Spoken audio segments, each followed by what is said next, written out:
PopcorNN CaNNdy.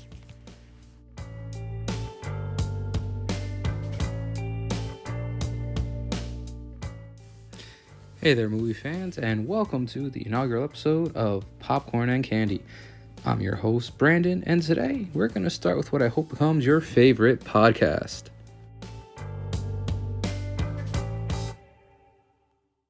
First things first is a quick minute as to why this podcast. Short and simply, I love movies. The scores, the editing, actors, directing, costume design. There are so many great facets to this medium that it's one of my favorite things to talk about, favorite things to just dive into. I have so many great memories of catching movies on opening nights, midnight openings, watching great movies at home with friends and family, watching classics that had been out years before I was even around, but yet still hold such an influence on today. But one thing that I have noticed is that there are far too many people these days that don't seem to know some of the major movies that may have been a big hit due to its age, its obscurity, or even popular opinion. So this is me trying to rectify that. Biggest thing that I really want to do is just help people to discover something that they may not have known existed and help them to just expand their world even by one movie. Our movie up for discussion today is the movie Heat from 1995. I personally only just watched this movie a few weeks ago, and I have to say I enjoyed it so much that this movie pushed me to finally make this podcast. It's such a great film. The cast is amazing, and just the opening credits, seeing all these names roll through, gave me such excitement that I couldn't wait for this movie to start. And that's exactly where we're going to start, is just a quick discussion on who's in this movie and why you should start watching it. Starting off, we have Robert De Niro.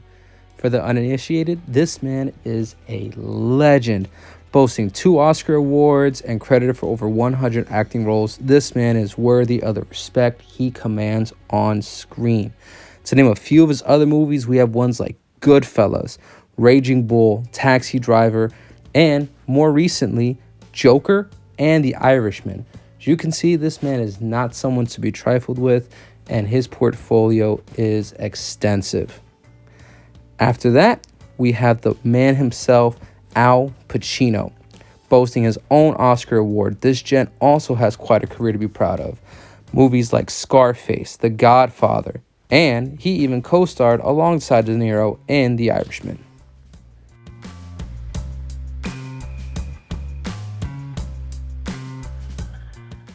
We have other actors of note, such as Val Kilmer, Jon Voight, William Fichtner, Natalie Portman, and Danny Trejo. To avoid being redundant and spending a little too much time diving into everyone's acting careers, we'll just say that there's a very, very good reason to be excited for this movie, because each and every character I just mentioned, and those I didn't, make such a huge contribution to making this film fantastic. The movie's premise is simple. De Niro's character leads a group on a heist. Mistakes are made, leading to Pacino, a detective, on the search for De Niro and his crew. Simple cat and mouse, cop chases bad guy movie, right? Well, that's where the simplicity ends. De Niro plays the collected and cunning part out perfectly, emphasizing the lesson he was taught. A guy told me one time, don't let yourself get attached to anything you're not willing to walk out in 30 seconds flat if you feel the heat around the corner. Even when you think he's going to fail this goal, De Niro sticks to it, and it is both amazing to see and shocking considering what you're expecting. I mean, how many times have we seen a criminal fail because they didn't have the common sense to stick to their mantra, their one rule, that life lesson they've been taught, stuck to, and tell everybody? Well, not with Robert De Niro. Then you have Pacino. Not your regular by the book, oh, look at me, I'm the good guy cop. No, this man is nuts. His interactions with the criminal element leave your mouth agape and shocked. His infamous quotes will have you saying things like, I've heard that before, I just never knew where. This character has some serious depth to him, though. His relationship with his spouse, stepdaughter, and on show a man that is really dancing on the edge of sanity and madness most days. It's just phenomenal. And the dynamic between the two of them are insane. One of the most iconic scenes, and one that is very well known in this movie, is the infamous scene between De Niro and Pacino at a diner. This is one of those scenes that movie lovers and fans have just loved for years. The chemistry between these two actors as they're face to face, it feels as though you're an outsider intruding on a real conversation instead of just watching two guys pretending to be something they're not.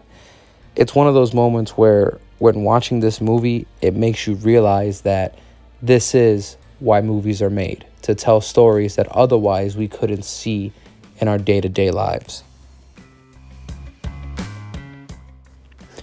After watching this movie, my biggest regret is not watching it sooner, which for many movies I haven't seen yet, I hope will be the case, and I hope will be the case for you viewers as well. The attention to detail as you start off a little confused will surprise you as pieces come together and the story that seemed fragmented and at times convoluted comes together perfectly to tell a complete and excellent story.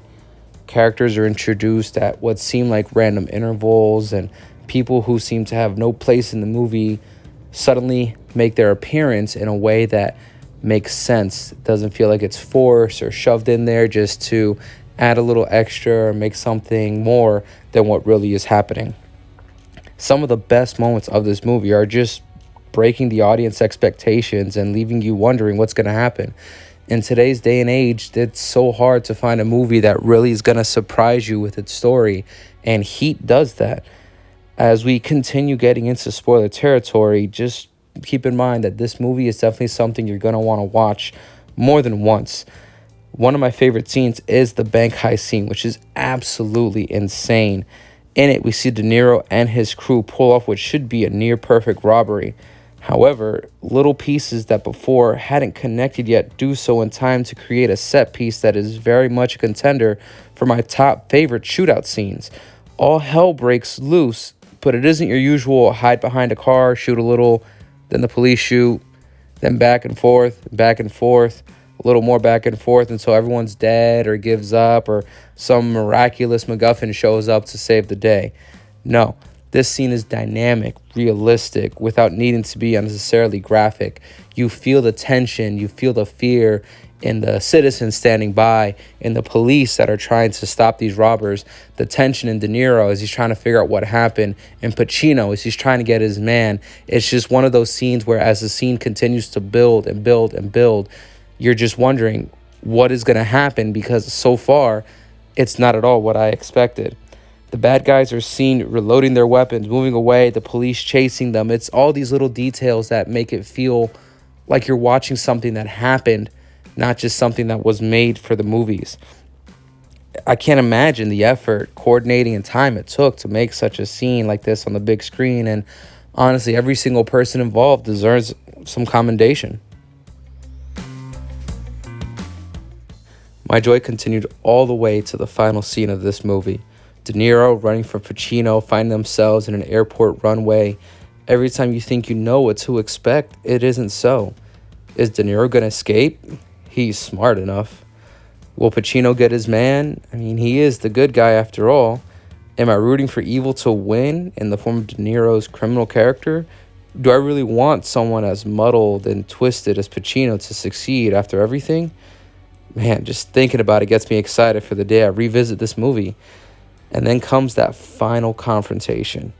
De Niro poised in a position where spotlights are going to illuminate Pacino and let him get his clean shot. Pacino out in the open. This is it. Bad guy's going to win. Pacino's going down. But no. Pacino's character catches the shadow of his prey and fires on him, ending the chase. But the on-screen chemistry between these two characters continues. De Niro reminds Pacino of something he said earlier. He holds his hand up. Pacino grabs hold of it. Is this it? Does De Niro just die here? Does he take another shot and try to take out his enemy? Does Pacino take a cheap shot and just kill the bad guy, ending it there? No.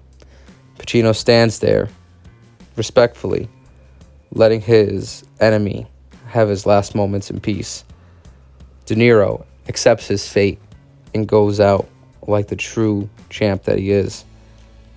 And that's where the movie ends. No unnecessary happily ever after, no extra nonsense to pad the runtime or give you extra details that you don't really need. In a word, perfect.